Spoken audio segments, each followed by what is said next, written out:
जैसे आप बता रहे हैं कि बहुत सारे एनजीओज़ हैं, बहुत सारे लोग हैं जो काम कर रहे हैं, एनिमल एक्टिविस्ट हैं, जैसे मानवीय राय जी हैं, पीपल्स फार्म के बारे में भी हम डिस्कशन कर रहे थे। तो वो लोग बहुत ही ट्रांसपेरेंसी रखते हैं जब भी वो रेस्क्यू करते हैं, कहाँ से कॉल आया है, किसके थ्रू आया है, कैसे वो उनको रेस्क्यू कर रहे हैं, हर चीज़ बताते हैं। पर ऑन दी अदर हैंड जैसे आपने बताया कि बहुत सारे लोग ऐसे हैं जो हम देखते हैं कि व्यूज़ के लिए खाली एनिमल्स को यूज़ करते हैं। एनिमल ब्रुटैलिटी की बहुत वीडियोज़ आती हैं जहाँ पर हम देखते हैं कि किसी थर्ड पर्सन ने रिकॉर्ड किया है और एनिमल को बीटअप कर रहे हैं, कुछ कर रहे हैं। आपके हिसाब से ये जो अब सिनेरियोज बढ़ते जा रहे हैं, जो अग्रेशन टुवर्ड्स एनिमल्स बढ़ता जा रहा है, इसके पीछे के दो मेन कॉजेज क्या हैं आपके अकॉर्डिंग? एक तो मुझे लगता है लोगों का लस्ट, लालच जो है लोगों को पैसे का, तो वो क्रिएलिटी करके फिर उनको सेव करके ये दिखाना चाहते हैं कि और लोग सिंपैथी गेन बिल्कुल बिल्कुल बिल्कुल और व्यूज़ ज़्यादा आएंगे। बिल्कुल एक रीज़न ये है। बट जैसे आपने बोला एनजीओज़ का, पीपल फार्म का भी मैं बहुत देखती हूँ जी, तो कैसे वो पूरा ट्रांसपेरेंसी रख के काम करते हैं। मैं सोने से पहले ज़रूर एक आधा वीडियो ज़रूर जी जी जी बिल्कुल बिल्कुल। और कुछ एनजीओज़ बहुत अच्छा काम कर रहे हैं। जैसे मैं जितने भी रेस्क्यू लाती हूँ, अभी वो हमारा एक ब्लैक डॉग था, 3 लेग, उसका था, 2 कॉज थी, 3 कॉज थी जी जी। तो वो नेहा रावत करके उस सारा रोड पे है उनका, जो मैंने जेन्युइनली देखा है। जब भी मैंने प्रॉब्लम में उन्हें कॉल करा है तो वो खुद भी आई हैं। She is a very young lady, unmarried है। तो वो उन्होंने उसको, उस डॉग को तो मेरे सामने वही लेके गई थी और बहुत अच्छे से हेल्दी क्योर करके उन्होंने मुझे वापस, वो मैंने ही जिद करी थी मुझे अब अगर ठीक होगा तो यही छोड़ना, क्योंकि और एक चीज़ और मैं कहूँगी, जहाँ से हम इन्हें उठाएं जी उसी जगह एलोकेट करना बहुत ज़रूरी है। क्योंकि जैसे हम एक घर में रह रहे हैं और जब हम उसे छोड़ के दूसरी जगह जाते हैं तो हम जल्दी से एडजस्ट नहीं होते। बिल्कुल।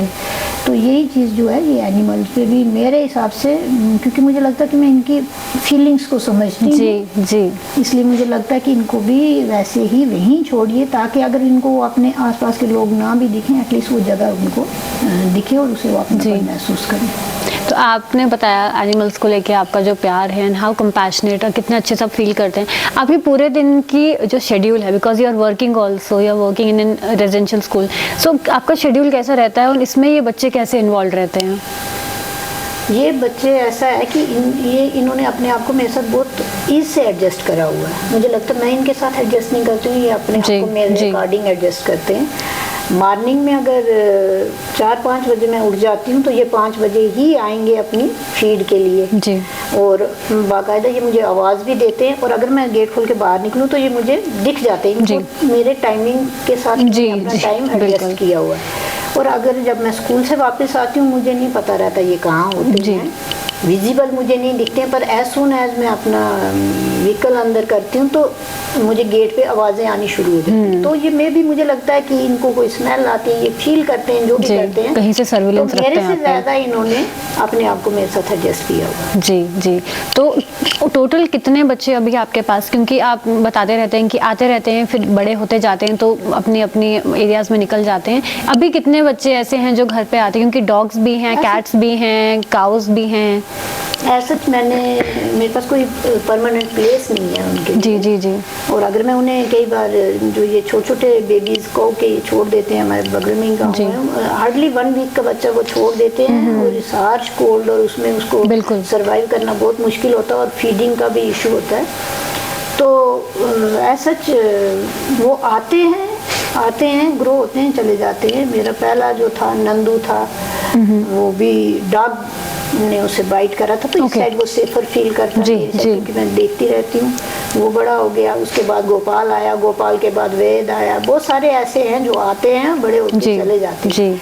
और डॉग्स हैं, अलग अलग नाम दे रखे हैं उनको, कालू है, चंगू मंगू हैं, बहुत सारे ऐसे हैं जो आते हैं और अपना वो करते हैं। बट एट प्रेजेंट देखा जाए तो 2-3 बछड़े होंगे और जिनका रोज का आना गाय थी जो बहुत सीवियर कुछ डिजीज से गुजर रही थी, तो वो गौशाला हमने भिजवा दी थी। कुछ लोग अच्छे लोग भी हैं समाज में जुड़े हुए मेरे साथ, क्योंकि मेरे पास स्पेस नहीं तो मुझे हेल्प आउट करते हैं जी।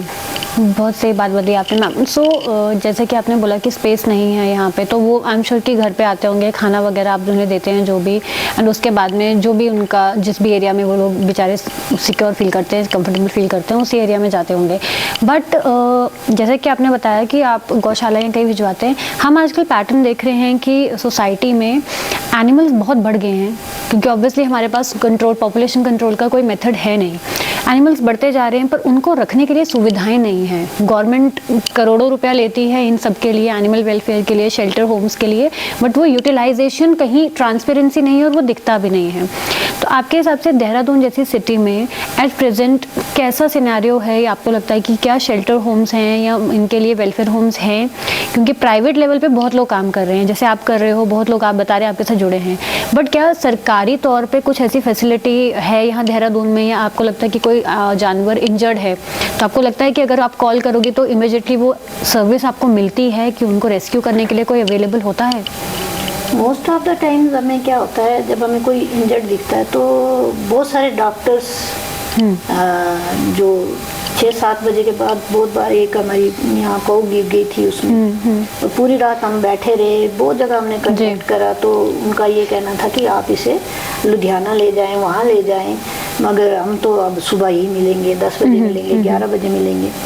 तो ये फैसिलिटी हमें जल्दी से मिलती नहीं है। हाँ, जैसे मैंने बोला, कुछ लोग अच्छे हैं जो डॉक्टर्स हैं वेटनरी, उनको अगर हम पर्सनली कॉल करते हैं तो वो आए भी थे, उन्होंने उसको एटलीस्ट आई थिंक 9 बॉटल्स हमने उसे ड्रिप भी लगवाए थे, और अल्टीमेटली फाइनली हमें उसे गौशाला में भेजना पड़ा था, जबकि मैं तो रेडी थी यहाँ रखने को। मेरे साइड आने का जानवरों का मेन ये होता है कि जैसे बहुत छोटे बछड़े लोग छोड़ देते हैं, तो क्योंकि कुत्ते जो स्ट्रे डॉग हैं वो उन्हें बाइट वगैरह करते, वो अपने आप को सेफ, तो ये थोड़ा एरिया शायद उन्हें सेफ लगता है, और थोड़ा सा हमारे पड़ोस में अभी 1-2 प्लाट खाली हैं, तो वो उनमें अपने आप को सेफ समझते हैं और वहीं रहते हैं।